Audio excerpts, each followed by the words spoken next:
And we're very fortunate and honored to have on our panel 3 current and former presidents and board members of AFP who are absolutely renowned in the fundraising community here in Seattle.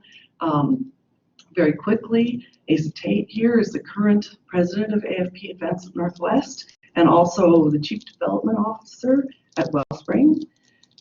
Jeffrey, it's funny, I only think you Jeffrey. Jeffrey Wilcox is the CEO and founder of Third Sector Company, which provides training and recruiting for interim development directors, executive directors, board chairs, and board service. He does wonderful things out there in the nonprofit community. And Jodie Miner, who I just had the privilege of meeting today, is the present, and I hope I get it right, Chief Development Officer, Chief Campaign Officer for PACE over on the east side, the new facility for the performing arts that's being built over there, and also a past president of AFP. I've already introduced myself. I'm the director of Sanford here at CityU, and again, like I said, we are out there in the community teaching fundraising for free. That's my full-time job, which is great because I've been on that side of the table for 30 years, and I'm grateful to be able to provide the service in our community. So, a little bit about us. Let's dive right in. We've only got an hour and a lot of meaty situations to discuss.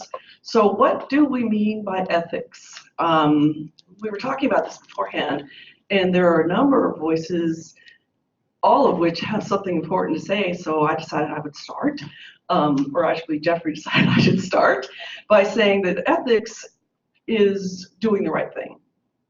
When I teach my classes about fundraising and talk about ethics, I say, you know, this is all about doing the right thing. There's a code you can follow, etc.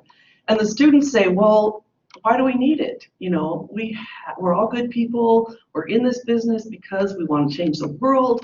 None of us are going to steal, etc. I'm like, well, I'm not so sure about that. So I'm going to turn it over to our panel to add their contributions to the discussion.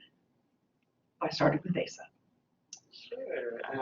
To me, ethics is really centered in your approach. I think ethics separates good fundraisers from bad and good philanthropists from bad. And if you use a code of ethics in your work, it will save you a lot of drama and hardship along the way. Ethics is one of those words that's been with us practically throughout society. The Greeks called it the ethos, along with the pathos and the logos of figuring out how the world operates. You know, whether it's medical ethics or philanthropic ethics or just the ethics of making decisions. What we're here to talk about today is integrity, morality, goodwill, intent, motivation. What is it, those things that actually build public trust, human trust, and a confidence and faith in others that the good is being served? And my colleagues have given a lot of definitions here, but the one thing I would add to that is that, you know, by definition in the United States, nonprofit organizations are, you know, enjoy our tax exempt status because we're in the public trust. And I think part of when I look at ethics, part of where my framework is this decision and is what we're doing going to reinforce public trust in our institution, or is it going to further erode public trust in institutions across our United States? Have we left anything out? People in the house, folks online? What does ethics mean to you? Any contributions? Austin will, oh yeah, Jim. Well, I don't know if it's Oh, I don't know that it's a definition really, but I remember one leader once saying, you know, think about what would be the headline in tomorrow's paper. Do you want to read that headline in tomorrow's paper? So before you make a decision where you're maybe not sure, is this something you want to read about in the paper? That's a good one. Headline and would you be comfortable telling your board president about is one of mine. All right, moving on. Again, coming back to the public trust. Fundraising demands more of us. Every action we take has potential to build or erode public trust, echoing what Jodie has to say. That could have a corresponding impact on philanthropy. And we all, to our dismay, know about those situations where there has been a big impact on philanthropy. In fact, in my classes, again, I teach about the Wall of Shame, which is a website that lists charity misdeeds that are still affecting us today. I mean, when I talk about this in my classes, my students have still heard about the United Way scandal in the 1990s that had such a, unfortunate outcome for a very long time. Any more comments on public trust from our panelists, audience? Okay. October is Ethics Awareness Month, I believe. It's awareness, and we're trying to do our part here at Sanford by including things in our newsletter and this panel, of course. And AFP has, if you're not following them on Facebook, been doing a deep dive every day into one of the 28, I believe it is, ethical principles in the Code of Ethics. I'm going to hand over to our panel some more exciting news about ethics in the Puget Sound area. I just wanted to mention that this is the very first year that AFP has adopted Ethics Month, and I think it's really important that they are doing this and championing ethics in our profession. I'm not on Facebook, but I am on LinkedIn, and they're sending out a lot of information on LinkedIn as well. But the reason they've chosen to wrap their arms around this is because adhering to a code of ethics is something that separates AFP members from fundraisers in general. And they want people to know that when you're working with fundraisers who are part of our membership, that you can expect the best, and that this will be an ethical, easy place to think about where to give the places that AFP fundraisers are most likely working. They decided to kick off this month in October because they really wanted to put ethics in the forefront as we all jump into Q4 and year-end giving. What better time? So I'm really proud that AFP has adopted this and that our chapter is leading the way with a session like this.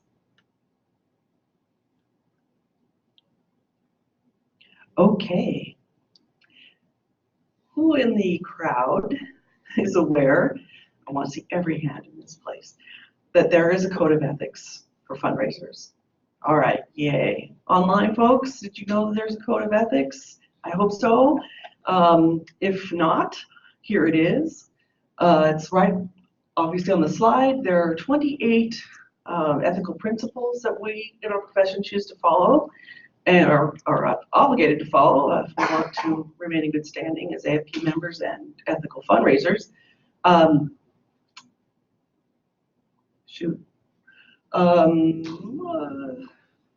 Moving on, I had a point about that. The 7 deadly sins that these address, what we want to take special care to not do in many cases are conflicts of interest, gift restrictions, being accountable, not dealing with tainted money, protecting our donors' privacy, knowing what the correct method, if you will, compensation is, or cooking the books or presenting false financial information. I'm just reading these off the slide to you, but I'm going to hand the microphone over to our panelists to see what comments they have to say. Which of these, is there any that are more important than others? Are there any that will cross others? What do you encounter in your daily lives as people having the most struggle with?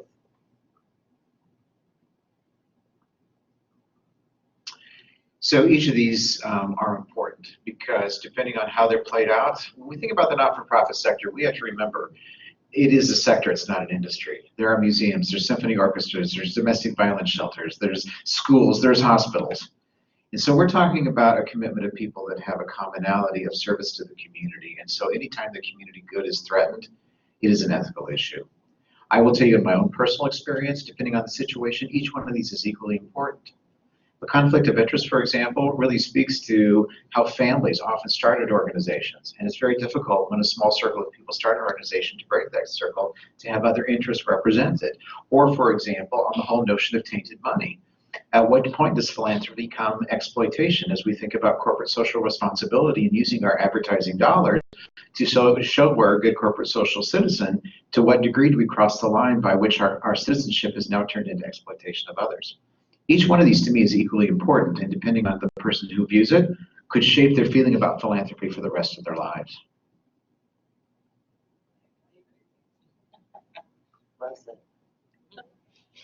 Audience, Yes, I'm going to bring you the mic. Or Austin's going to bring you the mic. Works too.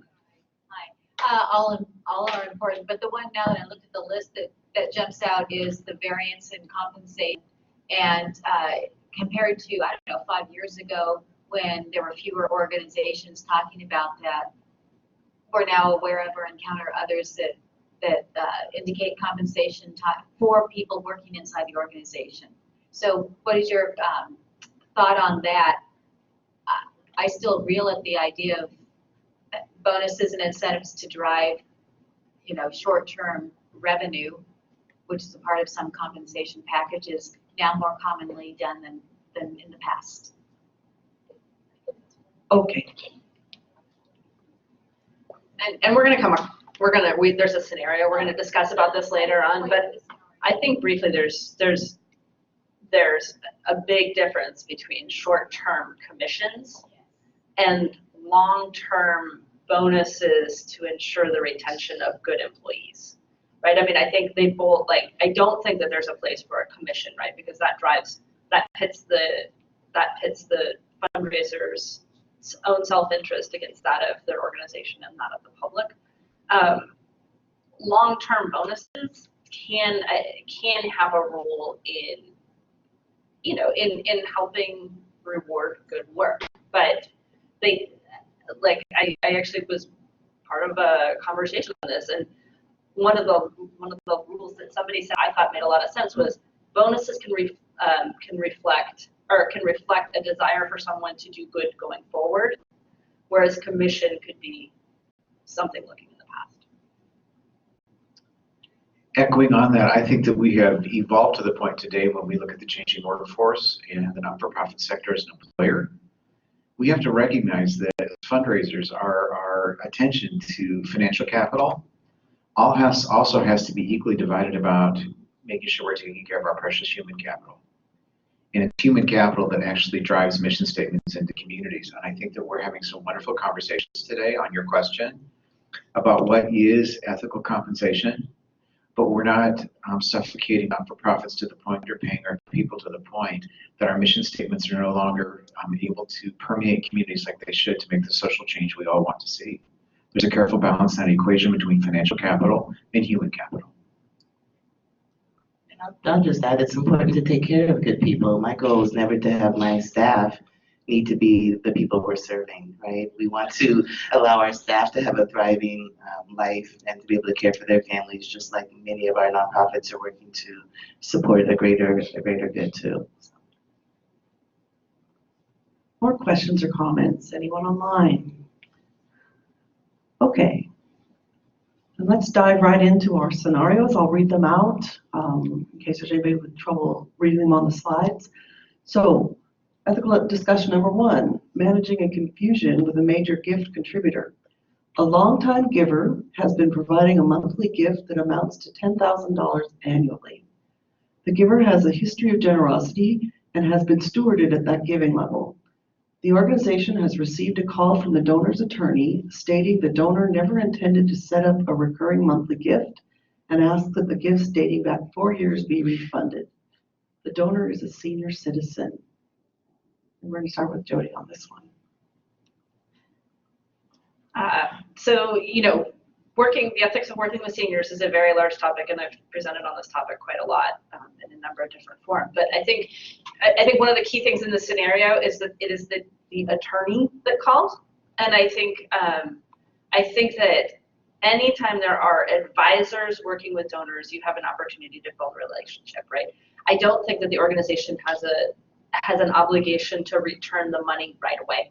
I think the organization has the opportunity to work with that attorney and help them understand the scope of the relationship that they've had, right? I mean, if they've been stewarding the donor at a giving level for a certain amount of time, hopefully there are receipts showing these ongoing gifts. Hopefully there are letters talking about the good that these gifts have done in the organization. Hopefully there are records of meetings, talking, with a wonderful relationship with the donor, that the organization can go back to the attorney and state, hey, look, this is the scope of the relationship. This has been something that's been meaningful to the donor, and we've been trying to deliver on their philanthropic interests. We've been trying to help them understand the gift there. you know, one thing the organization can do is request a specific correspondence from the donor themselves, not just the attorney, just to make sure that that's coming from the donor.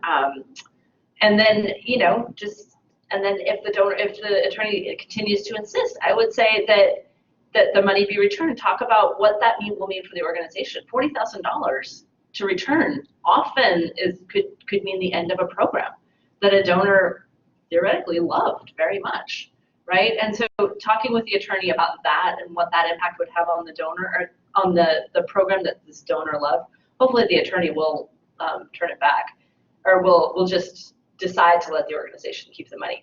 I would say that the organization could hold a firm line, but if it ever looks like it's going to go to a newspaper, I would say just give it back, right? I mean, I don't think the organization wants that kind of headline, but I don't think there's an obligation to do that right up front, and I don't think, you know, you can always, I think that you can be aware that the attorney might also be having an ethical quandary here. You guys have anything to add?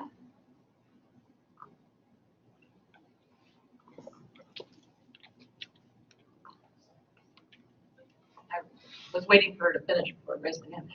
I actually had something like this happen to me at an organization.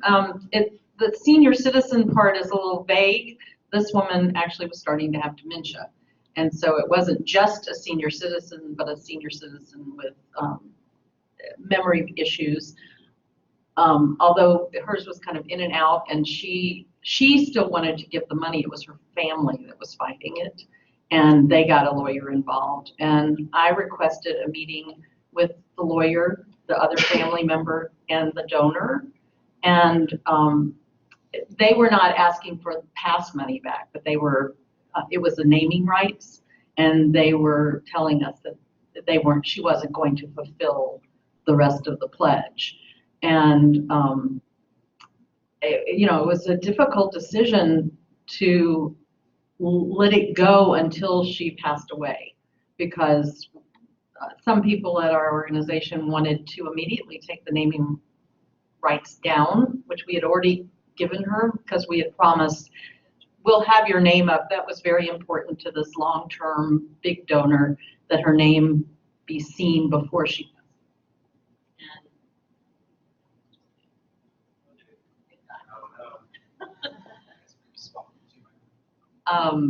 so anyway, I think what's important is to have a conversation, to be able to have a conversation. And if a lawyer's not willing to have that conversation, I think there's more going on than what they're stating. It's one thing to say my client doesn't want to give this, you know, didn't intend to, but until you're face to face, you don't know what that intent is. So I think that it's really important to have a face-to-face sit down with all the parties that you can gather, and kind of stand your ground as long as you know you're in the right. Because at that point we decided that even if they had taken us to court and it hit the paper, we were in the right. We had her signature. They tried to say that we had coerced it. I mean, it was really ugly, but we stood our ground, and she has passed away, and that her name, you know, they actually did end up, the lawyer saw that we were in the right and fulfilled her wishes, and so her name stayed on the name. I mean, I think a lot of people encounter the same situation, you know, a similar situation from time to time. I think a lot of people encounter the similar situation, and I think if you have the relationship in place, it's very, very helpful to the organization. And I think a lot of it does depend on what the, I mean, the amount of a gift shouldn't matter with your ethics, but the amount of risk that an organization is willing to take on, and risk and ethics are very different things. It, you know, does depend on the size of the gift. We have a few more comments. One of the things I particularly like about this example is when the AFP Code of Ethics was established in 1964, and then it was looked at in the earlier part of the century. fundraising continues to evolve. We're running into ethical situations we never dreamed we would as our science and our practice continues to evolve. A parking lot issue is as we as a sector continue to look at the joy of continuous giving. Ethically, we have to say, are we making it as easy to opt in as we are making it easy to opt out? And from an ethical standpoint, particularly when there's senior citizens involved, if you step away from this particular scenario and this person and the attorney and as a senior citizen, and you just look at continuous giving and how continuous giving has grown in our industry, I think it causes all of us to want to have a future conversation about, are we making sure opting out is as easy as opting in, particularly for those who have language barriers and those who have age barriers that would lock them in a cycle that could actually run against us as philanthropists. Yeah, great point, Jeffrey, with monthly giving and quarterly giving on the rise. We all love those gifts. The only point I was going to add, which is just a little bit of a larger conversation, is working with older donors. It's really important to bring the family along if they have family, because have those children been aware of the nonprofit, engaged with, and maybe even beholden like their mother, they might be more likely not only to see that her gift is completed, but they may become your next generation of donors. So always trying to involve more key decision makers in the family in the process to mitigate risk. Yeah, this particular donor had no children. These were distant relatives that I think were just trying to give money. The donor in the situation had no children, and the relatives were just looking to benefit from that situation, is the comment. Okay, anything online, or shall we go on? All right. Donor data storage, ethical discussion number 2. I have just joined an organization and have discovered that the donor information, including canceled checks, is being stored in record boxes in the storage locker away from the office. Should I say something? And if so, what should I say? For me, with my finance hat on, this was more of an internal controls issue, which as a fundraiser as well, I equate with donor stewardship. But I will turn the mic over to some of our experts here. Who's up? As I read the scenarios that's presented, I don't think this is an ethical issue because, number one, we have more and more storage that's taking place not in the same site as the organization. And it's actually a safety precaution in case the place should burn down. I think what the question is information accessible? Is it being managed according to a policy and procedure? Is the policy and procedure being looked at carefully so that everyone's adhering to it? But as I read this particular case, I'm not seeing an ethical issue as much as a clarification issue to make sure the policies and procedures regarding donor information is clear to everyone and being followed. Other comments? Do we agree, disagree? I see some nodding. Okay, let's move on then. Restricted gifts. Everyone's probably come across this one. And I should note that these are real live scenarios that were submitted to us. I didn't write them. They are happening out there in the world. So just so you know, a donor has designated our youth education program with a gift, but the organization doesn't need the funds and reassigns another project. What's the organization's responsibility to the donor? I see this as an educational opportunity. I think it's really important to bring your donors along so they're aware of your actual needs. And if the project that they're interested in is already fully funded, that might bring them some sense of joy. And maybe they would like to direct their funds to another area where funding is not is robust. They may also turn you down, but it's key to follow donor intent and to be clear about using the funds in the way in which the donor has designated them. I prefer unrestricted funds whenever possible, just for this reason, so that I can direct them to the most pressing needs. However, with restrictions come follow through, accountability, and reporting. And it's not necessarily that you're going to get a no when you tell someone that they have to give their money to is actually already doing quite well, and in order to supplement that program, we'd love some financial aid in another area. That's my initial reaction to this type of an opportunity. Other feedback from the panel? The audience or online? Yes, Dan Johnson. What do you think the organization's responsibility is to the donor in this scenario? What would you encourage the staff to do? I would be as transparent with the donor as possible. I don't believe in being untruthful or hiding things, and I would never take money for a purpose that's not needed. Now, maybe they want to pledge it into the future when we know we're not going to have the sustainability of that program. Maybe it's the next calendar year or fiscal year. But for me, it's about talking directly to the donor about what our needs are, being clear, and giving them new options. I see a couple of hands in the audience. Jan? Well, how would you navigate that, though, Asa, just or any of you? Because it says that the organization, so maybe it's the CFO, not to pick on CFOs, but someone's decided to reassign those funds to another project. So how would you, as a development person? So internally, I would not let that happen to begin with, actually. We always follow donor intent, and it's about how you code the gift and all of those things. So I would be in constant communication with, if it's the CFO or the finance director or whoever, that we cannot just recode something because that's where you see the need. We actually have to go back to the donor first and to determine what their intent is. We even cash the check. I should have said that too.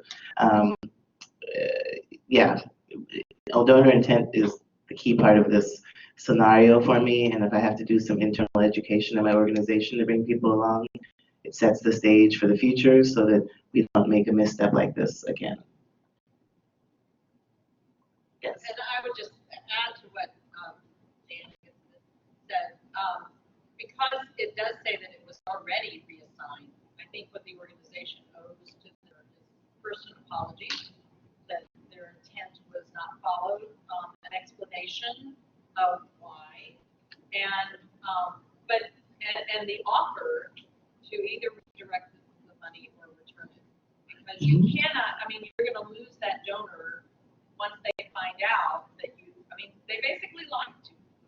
Yeah, and I would try to fix it internally first, so that I could hopefully call the donor and say, I just learned that they were going to redirect your money because the needs were here, and so I have no problem sharing what was about to happen or what I stopped from happening, if that's the case in this scenario, and then have the donor make the final choice about their funds and if they want us to be the recipient of them or not.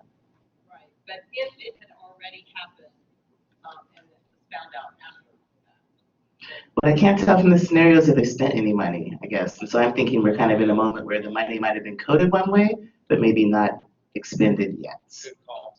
I would hope so, but it depends. I see another hand. My name is Jodie Miner. I'm the Career Center Director here at KCTS. I can speak pretty loudly. Thank you. So nice to see everyone. I was a teacher in Los Angeles, California, a few years ago before moving to Seattle. Thank you. And a donor wanted to give. I was teaching computer studies, basically, high school. That was junior high at that time. And a donor wanted to give $20,000. He came in, a friend of mine came in and saw that we had older computers, and he wanted to give $20,000 to update my classroom of computers. And the district, I was told if he gave cash, I'd never see it. So he actually had to buy computers for my classroom. So that was that district's policy. I was going to add to the education comment here that Asa made, that in smaller nonprofits that I've worked at, we all know there's a code of ethics for fundraising because we're fundraisers, but board members or even other staff have no idea. And I've literally had a board member, when we were running a deficit, got a very large gift. It was restricted, and he came in my office and he said, "We're saved, the deficit is gone." I'm like, "Bill, I'm sorry, but we can't use this to cover our deficit." He's like, "Well, why not?" Had no idea that accounting is different in nonprofits, had no idea that we have to honor donor intent. So it is a really good opportunity to educate in more ways than one. Any more comments on this before we move on? Okay, the Scrapped Project. Our organization developed on paper a wonderful project and received full funding. The organization didn't follow through with the project. Again, what's the responsibility of the organization, and is the organization actually liable for the funding?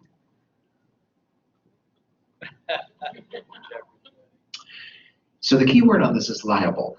I'm looking at the whole scenario here. After being the Senior Vice President of United Way of Greater Los Angeles, I went on to be head of a Children's Hospital Foundation. And it's not impossible to want to build wings and develop programs, and you get a variety of money, and guess what? You don't do it. So I'm well familiar with this.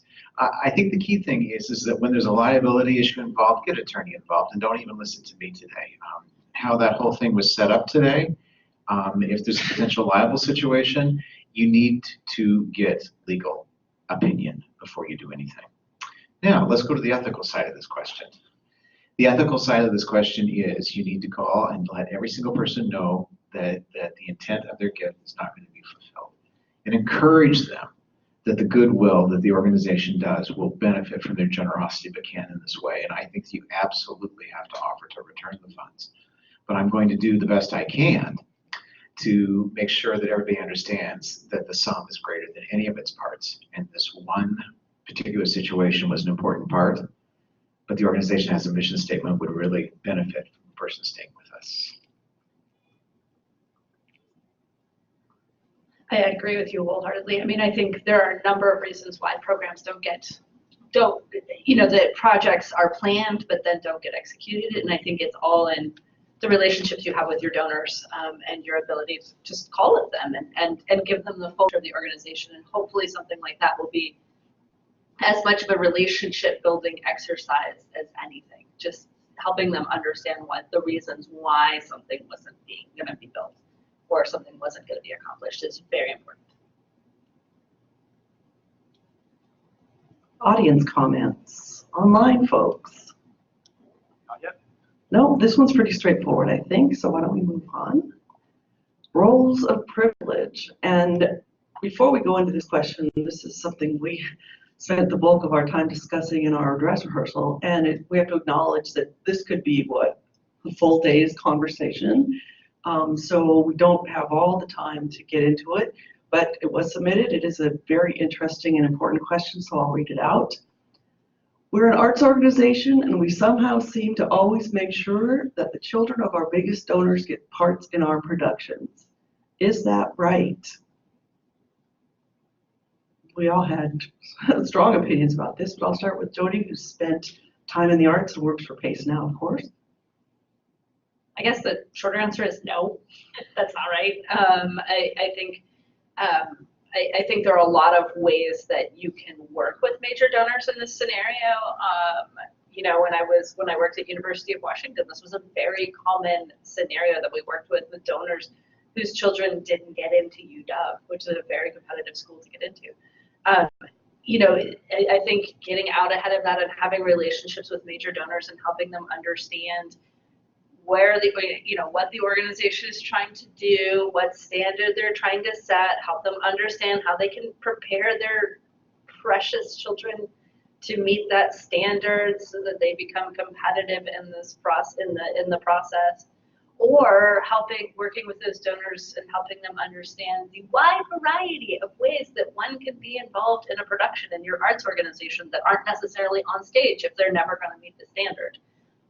Or working with your organization well in advance if you're going to do children's productions and make sure that that you have ways to include as many children as you can handle. I think are three very important things that you can do. Build relationships with donors, help them understand why there might be a standard that needs to be met, and help them understand how they can prepare their children to meet that standard, or help them find alternative ways to be involved even if they don't meet that standard, or help the organization include more students. I think are three good options, but I don't think it's ever appropriate to give a kid a role if they're not the best one for that role. Number one, because they know, and they're not going to have as good of an experience if they're not up to the standard of everyone else around them.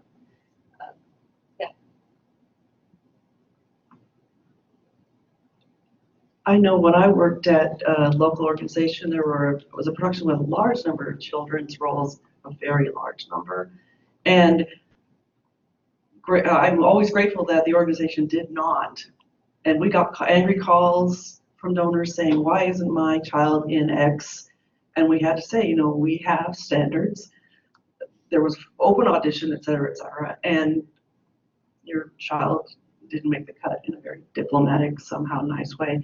But it was also very convenient just to add that there were a number of skill levels involved as well in this production. So often we were able to find parts that the children were qualified for without compromising any of the integrity of the production. And Deidre had a comment. Oh, you have the microphone. Okay.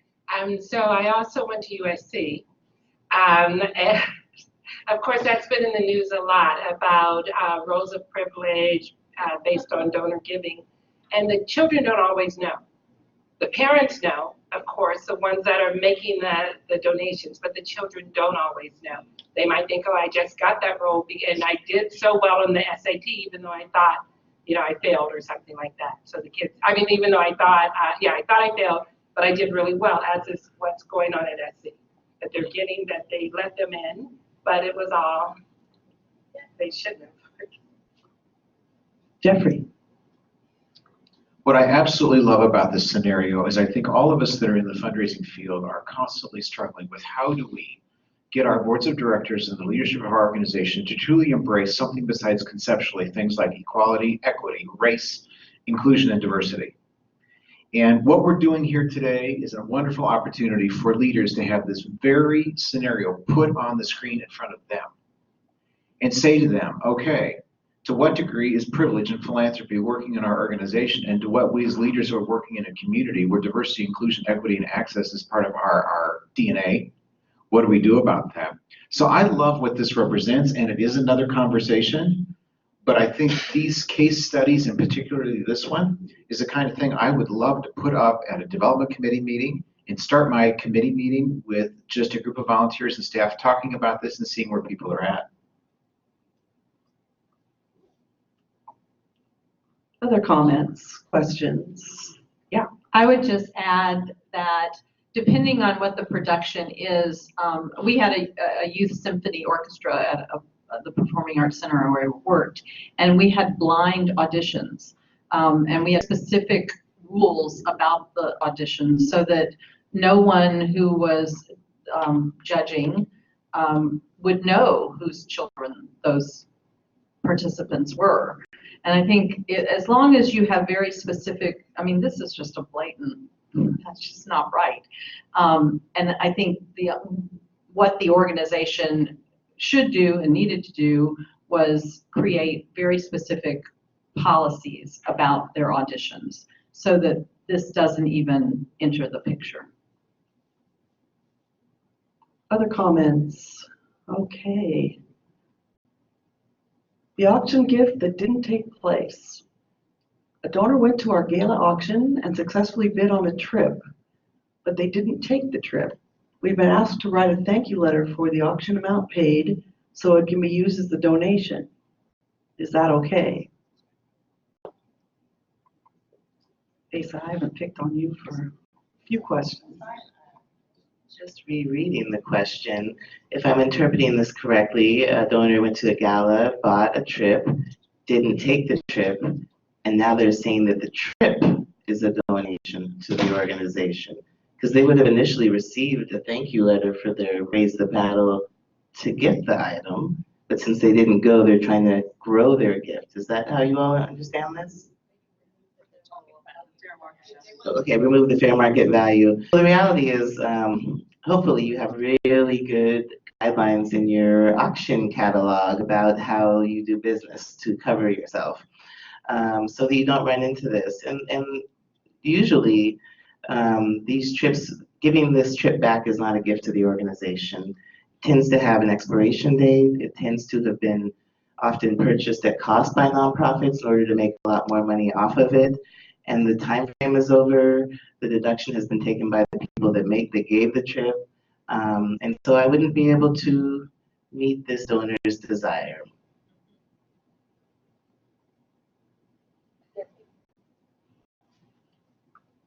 I think this is between the donor and the IRS. I don't think that we can I don't think that this is a slight ethical issue, but this is also just what is legally allowed, and it's not legally allowed to do that. I mean, there are lots of organizations out there that do in-kind gifts with no value on them because they don't want to get in the between the donor and the IRS. They don't want to get involved in that valuation conversation, and this falls into that kind of category.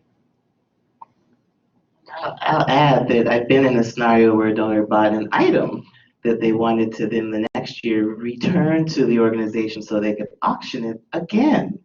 And I had to educate the donor that it wouldn't be a useful part of our lineup. It had already been seen the year before.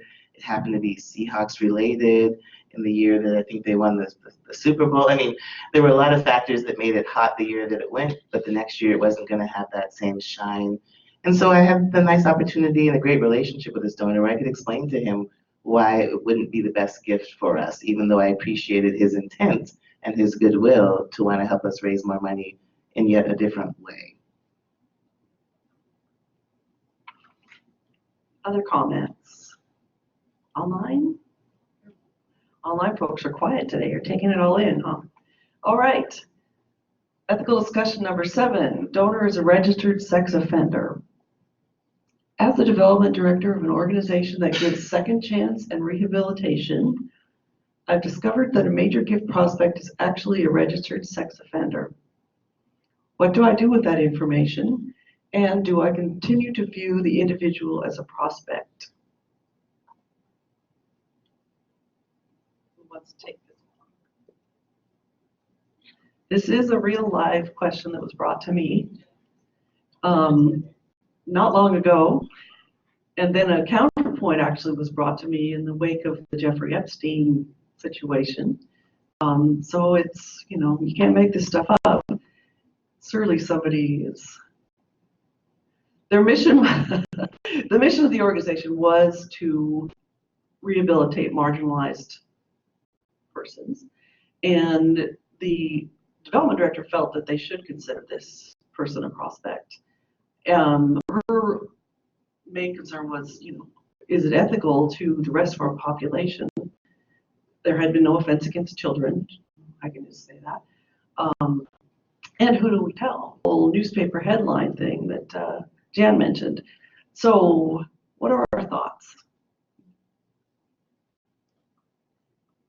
Well, at the broadest level, I would say that this is another contemporary example as we have more sophisticated prospect research available to us today. We have to ask ourselves, what is the fine line between ethical prospect research and what do we do with the information that research divulges? Having said that, let's go to the specific thing. I believe first and foremost that a person has a right to privacy. I also believe that many people in life have gone through things. They choose philanthropy later in life to give back to those organizations. If we looked at individuals who support philanthropy today, a vast majority of them are consumers of those services themselves. It is not going to be uncommon for people who support certain services at one time they found themselves in their lives needing those services. To simply have a prospect that says they're a registered sex offender and to even ask the question they should be a prospect, I think would be an unethical and a violation of privacy. I think that one of the things that ethics calls us to do is people are innocent until they are proven guilty. And that the integrity of philanthropy forces all of us in this profession to begin a relationship on a sense of not guilty until proven guilty. I don't think it's a prospector's role to divulge information that he or she or they may have disclosed during the prospect research process. And number two, if they're only a prospect until you've met this person and talked with them, unless the reasons are exploitative in nature, I am a sex offender, I'm giving it, so it will be able to allow me to continue to a practice that I want to practice, and the exploitation is then discovered. I think that's a different thing. But in terms of research prospecting, this is an individual who may be wanting to give to you because they do want a second chance. And how dare us as philanthropists not give an individual the chance to do that until we're proven wrong? Said with such authority. As always, conviction, yes, conviction. I'll just say that I think a lot of our donors have lived lives that we may not be privy to, and we're taking this money all the time. So the research part does make it interesting. It's not every donor that's going to tell you their history, so you may never know this. So when you know it, I think it's important to tell a few key people in your organization so that they're not blindsided and you aren't either if something happens. I was sharing before a story of a donor who had a hearing pass some 20 years ago and been at a lower level in the organization I was at, and then 15 years later had done very well for himself and became one of our largest supporters and was no longer living the lifestyle that he did as a young man. And so we were more than happy to take his support because it wasn't going to lead to any issues that we could foresee with him or with our clients. But I think, and I agree with these guys at all, like donors have a right to have a past and move forward with that. I do think, though, that Jeffrey brought up an interesting point of exploitation.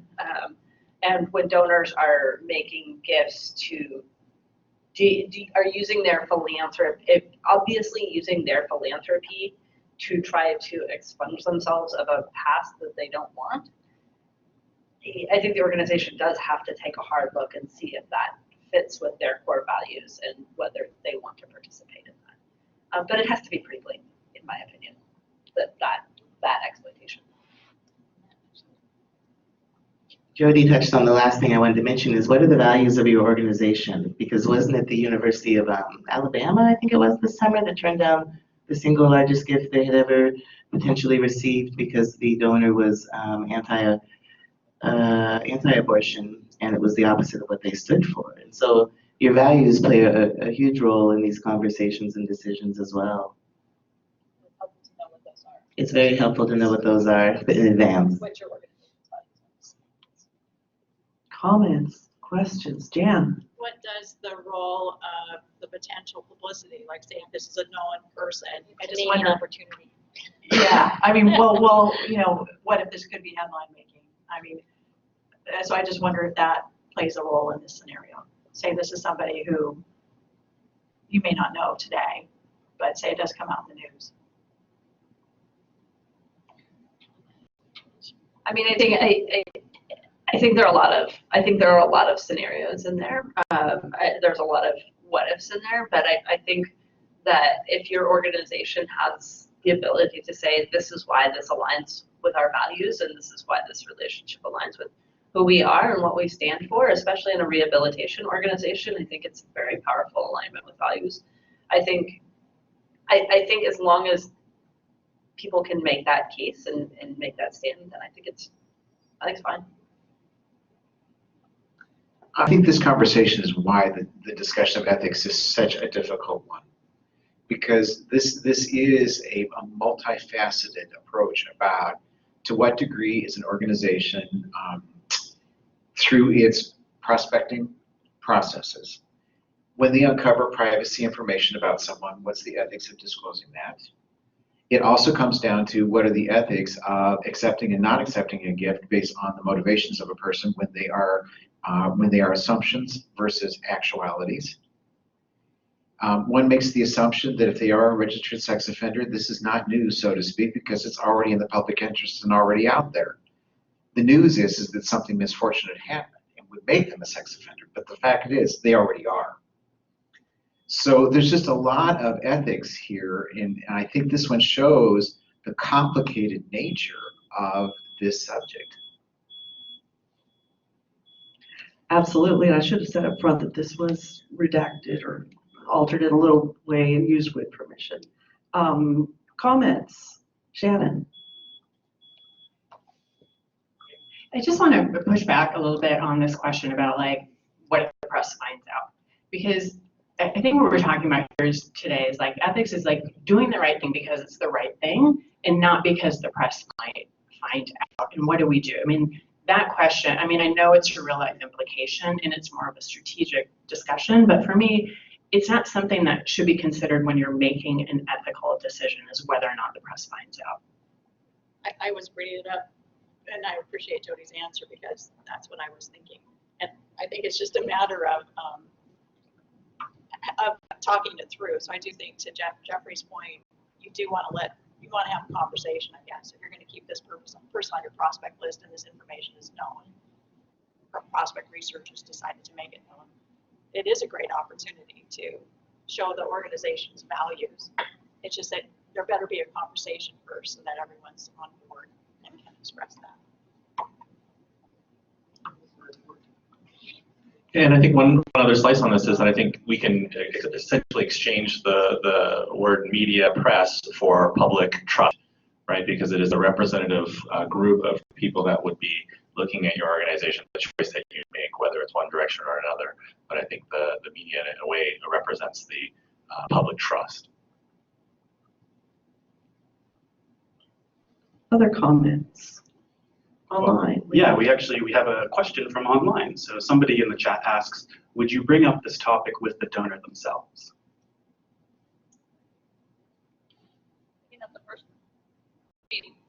Yes, I probably would I would probably have a relationship with them first, so it doesn't feel like I'm accusing them of something, right?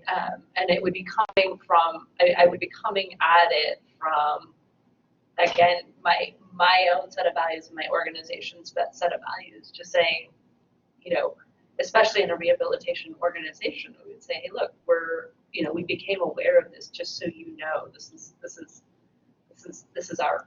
how you align with our values. This is how we're seeing this. But I would, not the first time I met them, and certainly not at a party. Okay, we ready to move on? Looks like we're going to go a little over. Understood if you have to go. Our panelists are willing to stay for another 10 minutes or so. So let's move on. Commissions, coming back to our compensation question. We're a trade association. We're planning a new event.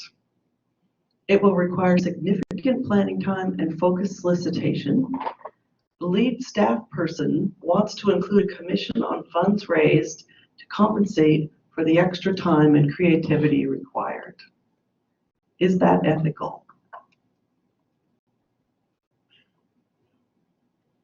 So, I guess, we addressed this early in our session, and the fundraising code of ethics specifically speaks to commissions and says no, we don't as a profession accept commissions, and a lot of times that's a lot of times those commissions are in the context of people coming to you and saying, I will use my relationships to get people to give to your organization if you give me a cut of it. But I think, and so that's a completely different scenario that's someone using their relationships to benefit your organization and getting it, and using their money for that. That's a pretty clear violation of fundraisers ethics, because then it's pitting that or person's self-interest against the organization's. In this case, I also don't think that an upfront commission on gifts is advisable or ethical, because it then encourages the fundraiser to do things that aren't in the donor's interest, right? And can even create unpleasant philanthropic experiences for the donors. This is the kind of thing that leads to arm twisting and very negative, and hounding of donors and very negative experiences. So I just don't think it's advisable. But, again, bonuses and taking care of your people and making sure that people are, getting the salary level so that they can take care of their families is an important thing. I look at this question and it just reminds all of us that are in this sector that there are 501c3 charitable organizations. There are 501c4 lobbying and advocacy organizations. And this individual has written and says we're a trade association. In my experience, trade associations are often known as 501c6 organizations. I think it's really important to look at the ethics of transactions around political fundraising versus supporting a trade association. This may well be that none of these contributions were charitable deductions to begin with, and they're actually sponsorships for a new event. And if there truly are sponsorships that are coming out of people's advertising budgets for a trade association, I suppose I'm not so sure, and I don't have enough information here, to invoke the 501c3 AFP Code of Ethics. Is this a 501c6?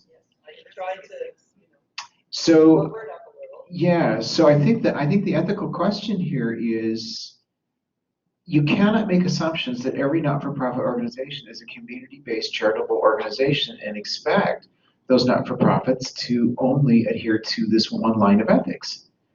There are other nonprofits that are trying to also do good in society. They just do it in a different way. And it's incumbent upon us ethically to look at their sources of revenue and make judgments that the public good for those organizations will continue to be served, which for a trade association, obviously, is for the men, women, and people who have chosen those careers to advance society through their work. Other comments, questions? Guess I hit that one a little too well, huh? Okay, so inappropriate donor behavior. At our recent gala, a six-figure donor touched me in a way that made me feel uncomfortable. He stopped when my date approached. My boss is likely to take the position that boys will be boys. Do I say anything?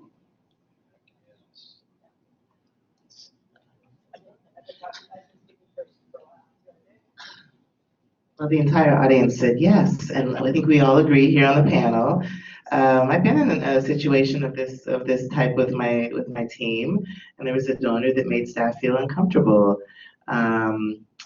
We shared this reality with our CEO, the VP of Philanthropy at the time, and we decided after talking to the staff and talking amongst ourselves to give the money back.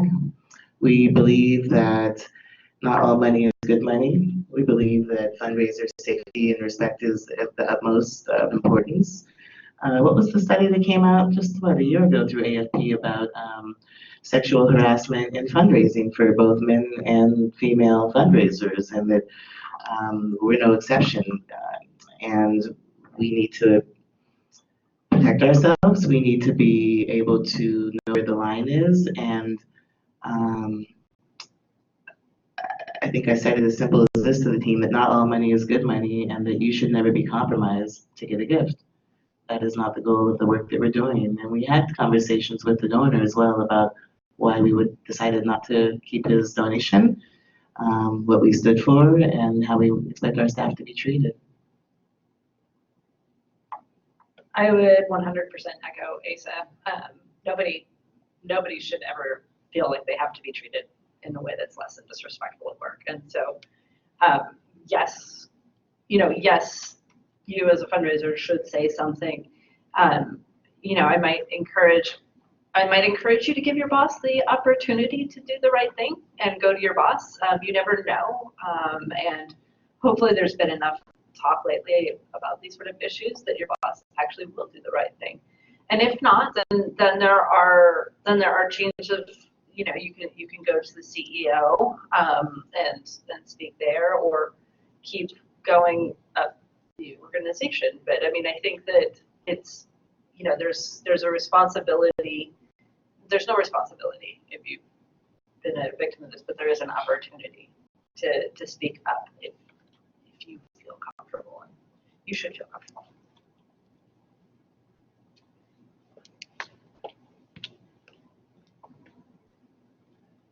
I don't know how many other people in the room have had this happen to them. I certainly have, but I also think it does depend on your level of uncomfortableness and how you feel about the particular donor.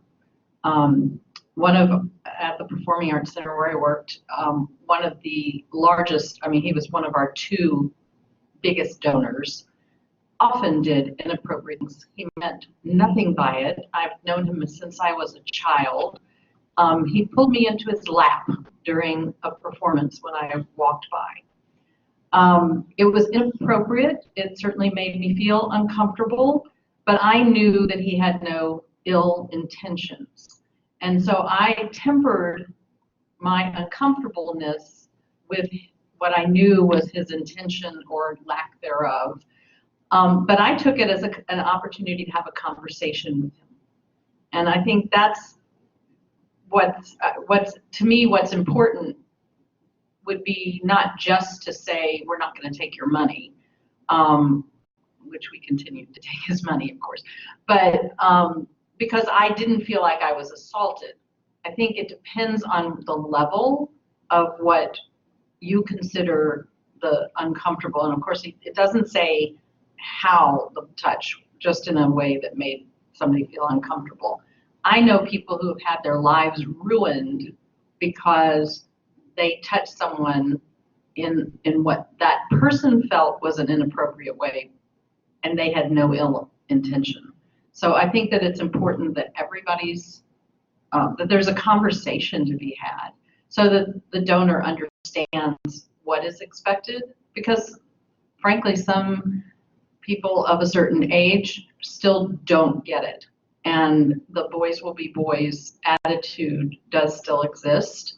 And I think that that's an important factor in the evaluation of it. Responses, comments?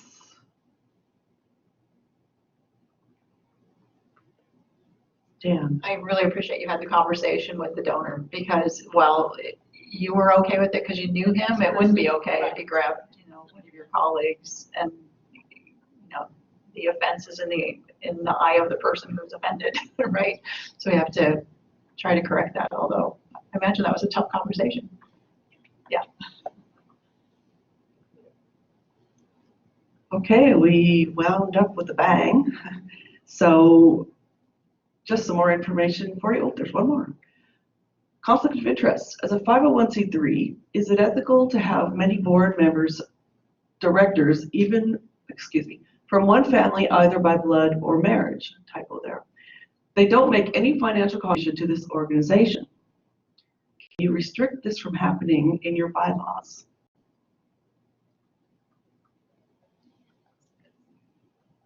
There's a question online. Well, I had a quick question about the previous question myself. I was just a little bit curious about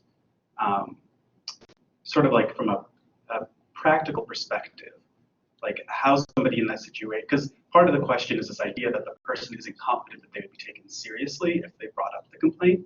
And so we ended the conversation on the note of like, oh, well, it's good to like have this conversation with the donor, but what if the person is in a situation where they feel like even if they brought it up to their organization, that the organization wouldn't take it seriously, wouldn't have that conversation, and so potentially going forward, the donor's behavior would continue, and so the situation hasn't really been resolved in a meaningful way. I mean, yeah, you've got. I mean, that is a good point, and especially if there's egregious behavior on the part of the donors and it's not taken seriously by the organization. I don't think it's incumbent on the person that's receiving the uncomfortable touching to talk to the donor if they're not in a position to do that.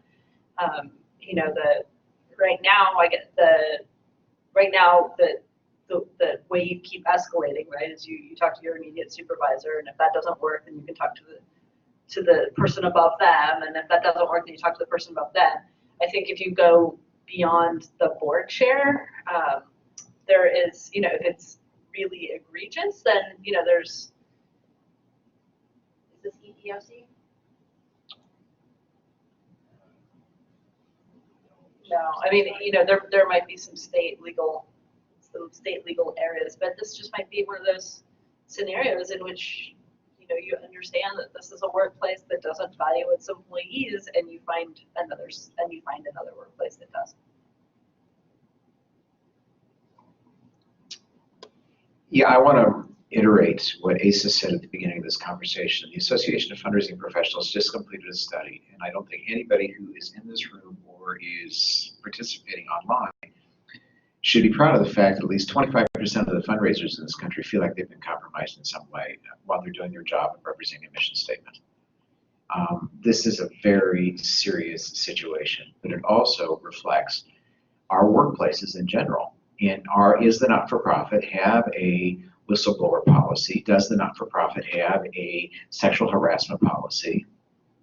There is some ethics involved here about how do you run an ethical not-for-profit organization. Not just are you running an ethical philanthropic transaction. And so I look at this, and this is a cultural issue. Unfortunately, many of our fundraisers are in entry-level positions, and many of them don't have direct access to the CEO position. And it's incumbent upon us to be advocating that we are operating in ethical workplaces, albeit that we're not-for-profit organizations. Otherwise, every situation becomes difficult for the contributor, for the not-for-profit, for its leadership, and for the fundraiser, until we start calling the question that ethics in fundraising is as much ethics in nonprofits, and then they're not mutually exclusive discussions. Bravo. Okay, last situation, we talked about conflict of interest, heavily family peopled board of trustees. Can you restrict this from happening? The donors or the board members do not contribute to the organization. Panelists. Let's see. I don't know. Can you restrict this from happening? Well, it's a kind of a policy question. It's what is your board makeup? What are you looking for on your board of directors to begin with? I come from the school of where your board should reflect the community that you exist to serve and should have voices that represent the diversity of that community. And I find it hard to believe that would be found within one family. As far as bylaws, it'll be interesting to change the bylaws if all of your board members are from this family and they're going to be the ones voting on the change. But I also think it's really important that board members give to the nonprofit. And I don't know if this particular scenario is one where there's generational wealth that they are attached to that has given them these seats, but I believe in board participation, and that's part of the commitment form that I'm used to board members signing when they're recruited to your nonprofit. So expectations are clear, as well as term limits. So you have a chance to diversify your board. Those are the first things that come to mind for me. And of course, you know, with conflict of interest, I'd like to hope everyone on the board is signing a conflict of interest form, and that might preclude this family from being the sole decision makers on the future of the organization and the impact that they want to have in the community. So I think that's really what this comes down to, is when you have that many members of one family on a board together, it does get very murky between what is the community benefit and what is the family benefit and what is good for the organization versus what's good for the family. So, but I mean, as Asa pointed out, there's a lot of policies and procedures one can put in place to avoid these things from happening in the future. It sounds really hard to undo them now, right? And I think this would be a process, starting with board giving requirements, starting with helping the whole board come to understand the value of diversity in the board. But that would be a very long conversation. Maybe we could ask the Sanford family for their input. I was going to say, too, it'd be interesting to know the motivation of why these folks from the family are serving. And if they thought this was an expectation, if this is their passion, I think there's an opportunity to chat with them and bring them along and to consider really thoughtful succession planning. Other comments, questions? Okay, we put together some additional resources. Oh, I beg your pardon. Well, we want to announce, and I'm not going to announce it because the doers are in front of me, initiative of AFP Advancement Northwest towards ethics. Jeffrey. Yes, we bring this program to a conclusion. We're just very excited here in the Pacific Northwest that AFP Advancement Northwest is really trying to national leadership role in making sure that ethical fundraising is part of the fabric of the Pacific Northwest and the philanthropic tradition that we are so proud of in this part of the country. In order to keep building that and edifying that, the past presidents of both the Northwest Development Officers Association, that later became AFP Advancement Northwest, all the past presidents have now made ethics and fundraising a major initiative of the past presidents of our organization. Today, and with the thanks to City University Seattle, we're putting on more panels, more discussions, having these kinds of key discussions so that we can help you, so that all of us are raising the bar for ethical fundraising in the Pacific Northwest. Some of our plans are we hope to develop a resource guide that will allow fundraisers with organizations both large and small, as well as urban and rural, to have resources available to them to who to call when you have discussions like this that need to take place in your organization. We're thinking about creating a Speakers Bureau program that will have more people behind the podium talking about the essence of integrity and fundraising. We want to have more community conversations, and we're going to put together more professional programs so that when you attend fundraising seminars, ethics will be a part of it. We really are excited that during October this month that the past presidents of NDOA and AFP have come together to make this a major initiative and invite you to participate in the conversation to raise the bar for all of us. Just a big shout out to all the past presidents in the room and who are online. I know there are a lot of you participating today, and we're so thankful for your service and your continued leadership. And to our current president. Absolutely. Yes, the current president, Asa. Is this, where can people reach out if they want more information? Are we still under wraps a little bit? Still under wraps. Okay. Yes, and One thing that's very important to note here is that this effort is being co-chaired, and so I want to make sure and give a special shout out here to Jodie Miner, who is joining with us in making sure this is an initiative for the entire community. Jodie, thanks for your leadership. Bravo. All right. More resources, and you all know, or maybe you don't, that I do send these slides out to everyone who registered in PDF form, so you'll be able to access these easily along with a recording, a link to the recording that'll be up on YouTube as soon as we edit. Some wonderful pieces to read if you want to know more about ethics, and AFP has an ethics page, both the national one and the local. Thank you for joining us.